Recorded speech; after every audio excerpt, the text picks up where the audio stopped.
Good morning and welcome to today's broadcast where we focus our eyes on Ework Group, who has published a report for the second quarter of 2026 this morning. And standing beside me here in the studio is CEO Almgren as well as CFO Johanna Estra. Welcome. Thank you. Thank you. You will give a short presentation in a moment, but before we do, could you summarize the quarter quickly? Yes, very quickly. In accordance to plan, I would say. This is what we expected to come out of Q2. And Johanna, any initial thoughts from your side? Some positives and some trends that we have seen in the last quarters. Then let's hear more. Go ahead. Yeah.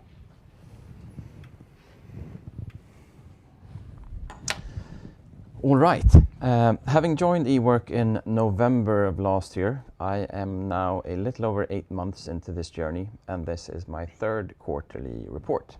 In my first presentation roughly 6 months ago, Johanna and I outlined the plan for the full year 2026. For the first 2 quarters, we've followed this plan with business development fully in line with our expectations. The new and leaner organization that was announced and implemented in Q1 is now fully operational. Our focus has been and still is to build commercial capabilities to allow us to thrive even in softer markets. Although we are not fully there yet, we have taken clear steps in this direction through a renewed customer focus and as a result have secured important business wins in the past quarter. Perhaps not surprising, but still important, we are seeing an increased demand for AI-related competencies. In order to clarify our offering and our abilities within this field and to better serve our clients, we have launched several AI-related services during the quarter. Most prominently, our Skillshift Lens and our expert provider function within AI. But more about these later on. As said, financial development in the quarter has been fully in line with our expectations. We are seeing a continued decline in EBIT versus last year. Naturally, my ambition and the ambition of the whole organization is to reverse that trend as soon as possible. To that end, the fact that order intake was higher in Q2 compared to last year is encouraging. It is the first time since Q3 2024 that we have seen a year-over-year increase in order intake. And before then, since Q1 2023. Still, I would like to see this trend continue also into Q3 before concluding that we have turned a corner.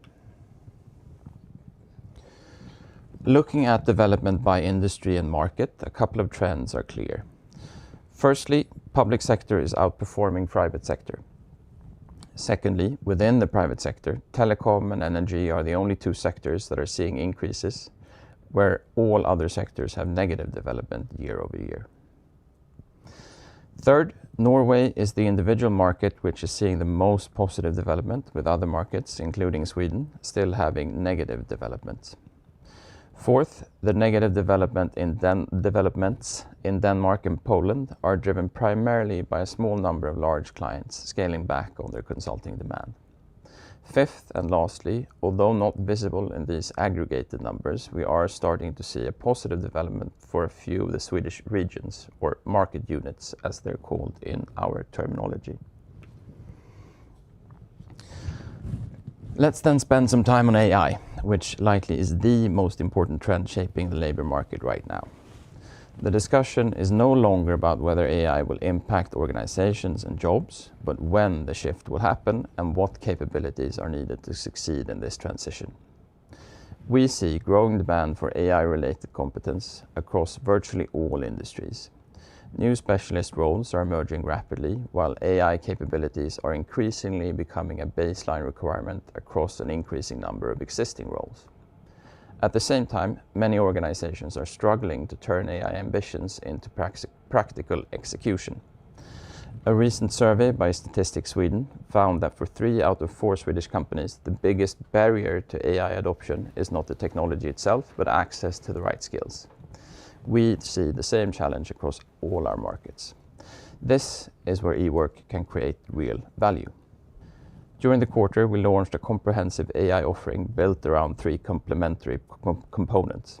First, we provide access to one of the largest networks of AI specialists in the Nordics, covering everything from AI development and architecture to transformation and strategy.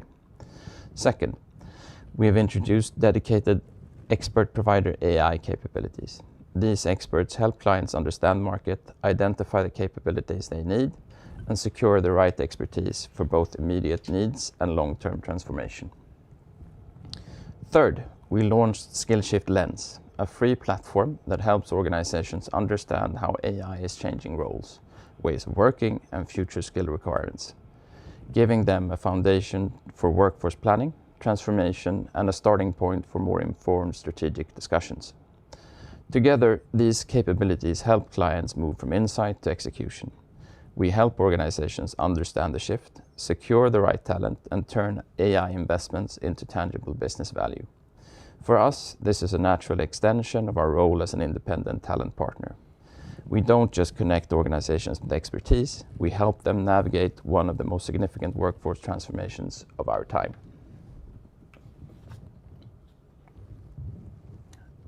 And with that, I leave the word to Johanna. Great, thank you, Daniel. We will start with an overview of our financial performance in the second quarter. Revenue amounted to approximately 3.1 billion SEK, representing a 13% decline compared with 3.6 billion in the corresponding quarter last year. We continue to operate in an uncertain market where the client remains cautious, postponing investments, decisions, and maintaining a strong focus on cost control. At the same time, as Daniel mentioned, the ongoing AI transformation is reshaping the market landscape and contributing to a more complex business environment.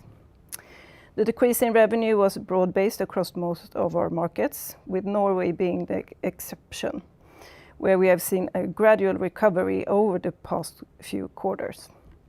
Norway has faced challenges since the implementation of the new labor legislation a few years ago, and it's very encouraging to see that this market is now showing signs of improvement.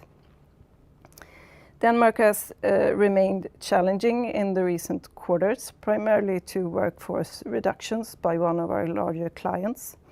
Across Denmark and our other markets, we continue to invest in our sales organization to strengthen our market position, gain market share, and win new business.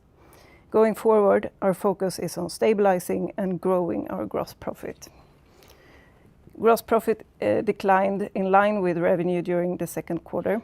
However, I'm pleased that we have maintained our gross margin despite the weaker market conditions. We continue to experience pricing pressure in certain procurement and tender processes, and that is due to the higher competition across most of our markets in the current economic environment. EBIT amounted to 28 million SEK in the quarter, compared to 44.8 million in the corresponding period last year.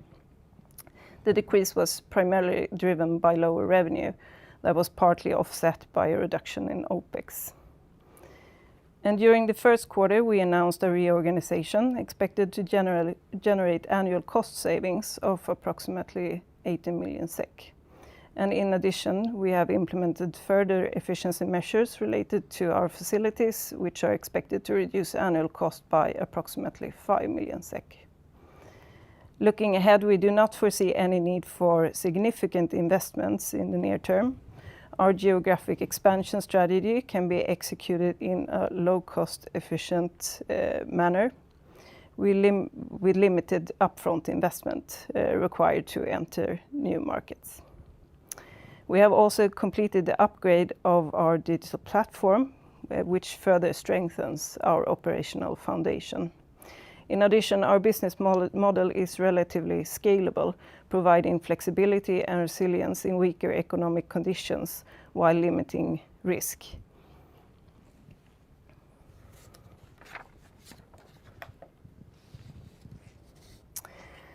Order intake for the second quarter amounted to approximately 4.4 billion SEK, compared with 4.1 billion the corresponding period last year. We saw positive developments both in Norway and Sweden, as Daniel mentioned also, while Denmark declined due to the previously mentioned workforce reduction. Order intake from the public sector increased during the quarter, driven primarily by growth in Sweden and Norway. The private sector was somewhat weaker, with lower activities in consulting, life science, banking, finance, and technology. We have seen some small signs of stabilization in number of requests during the quarter, but no clear signs of recovery in the market. Average contract lengths continue to increase, which we believe reflects the ongoing uncertainty in the market and the customer's preference for securing key competence over a longer period. Market conditions remain mixed across geographies and industry. The automotive sector continues to be characterized by caution and uncertainty, while we are seeing improvement demands in sectors such as telecom and energy. While the market environment remains challenging, the increased order intake and signs of stabilizing demand are encouraging developments. However, it's still too early to interpret these trends as evidence of a broader market recovery.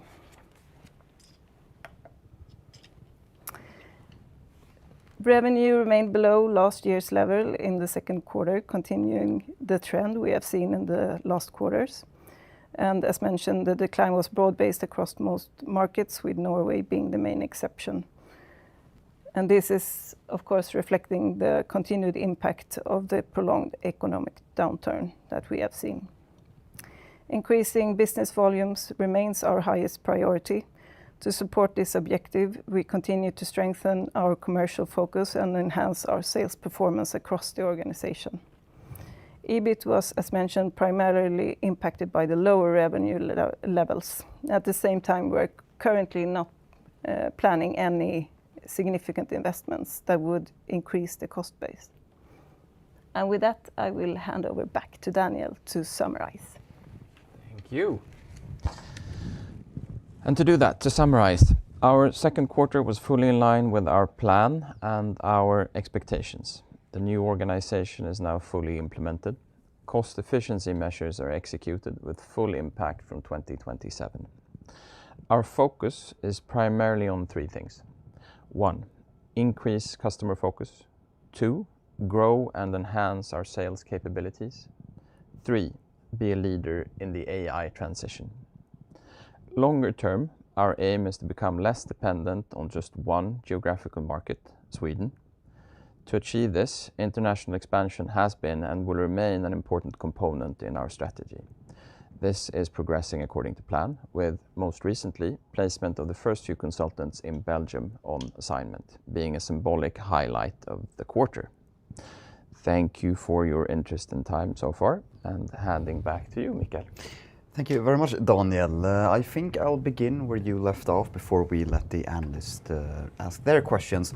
You mentioned that you don't want to be geographically dependent on Sweden. And Johanna, you also mentioned that you will be able to do this expansion relatively capital light. Can you elaborate on what allows you to do geographical expansion while not doing so much investment? Yes, so we have an organic approach to our expansion, meaning we don't acquire like a target company to enter into a new market. Rather, we try to build on the existing client base, which often consists of companies that have activities in many more countries than the Nordics and Sweden specifically. So if we have a shared and joint interest in entering into a market, if we find a couple of those relationships, then we know we have sort of the right conditions for entering into a new market. We will now let analysts in, and it's Dafina Shehu from ABG Sundal Collier. Welcome and ask your question. Thank you. Good morning, Dafina here from ABG. Thank you for the presentation. My first question is on order intake. So this was the first increase in several quarters. How much of this is public sector driven versus driven by other segments? And do you see this increase as early signs of stabilization? I'll start with the second part, and then I'll let Johanna answer the first part, I think. It's not a bad sign, is the sort of short answer. But as said during the presentation, I would like to see the trend continue for another quarter to be able to sort of more definitively say that we've turned a corner. We have seen an example, as said before, in Q3 of 2024, we also had an increase in order intake, and that didn't result in a material sort of trend shift in the financial results in coming quarters. So one quarter is not enough, but again, rather an increase than a decrease. And on the public sector, I would say that we have seen a shift in the trend the last quarters. Public sector has been weak during this economic downturn, but now we see a trend with increased volumes, so a lot of it is driven by public sector. And we also have a larger client that we won some months ago that we are now ramping up volumes. So that is basically one of the key drivers. Thank you for that. And just on the margin as well. So the gross margin has held at 4.1% for 6 straight quarters despite volume declines. What is driving that resilience more specifically? Is it pricing or something else? I would say it's a combination. We have talked a lot about our add-on services that are a margin booster that continues to be that, but also a factor that we have long framework agreements. So a shift in the margins would take some time to both increase and decrease. And that's one of the factors that we continue to see this strong margin.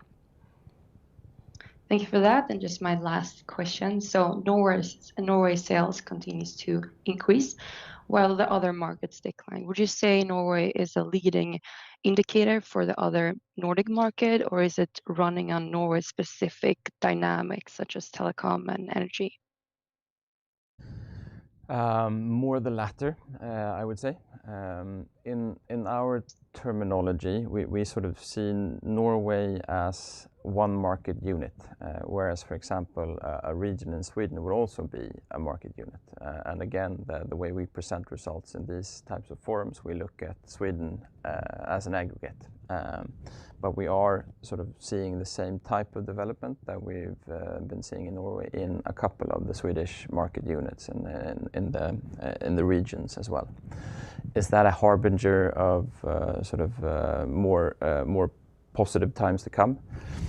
Too early to say. I would say there's nothing that says that Norway ought to be the first region to sort of increase, but there's nothing saying that they should be last either.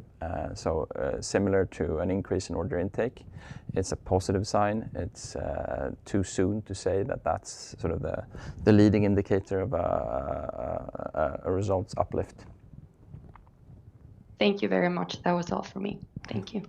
Thank you, Dafina. And if you have any more questions, you need only raise your hand. And moving on then from analyst to viewer, someone writes, "Hi, you describe Ework as a partner that helps clients move from AI ambition to actual change. What sets you apart from a traditional consulting firm or an HR tech platform in that offering?"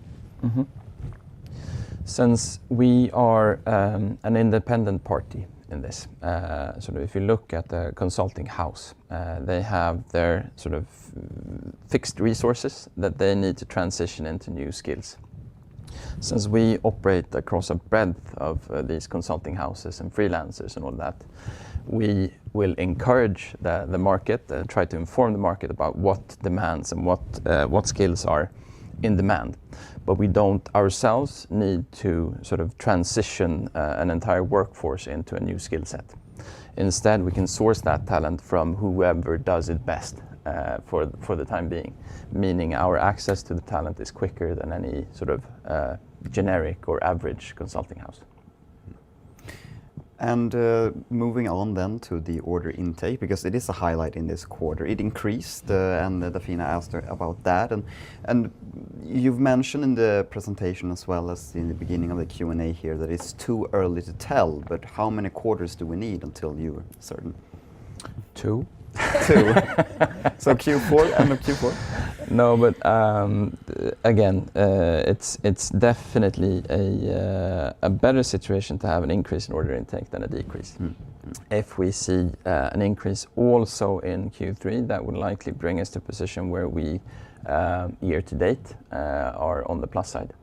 And I would say that would be enough for me to begin to start talking about sort of, yes, we're sort of touched bottom and are on the way up.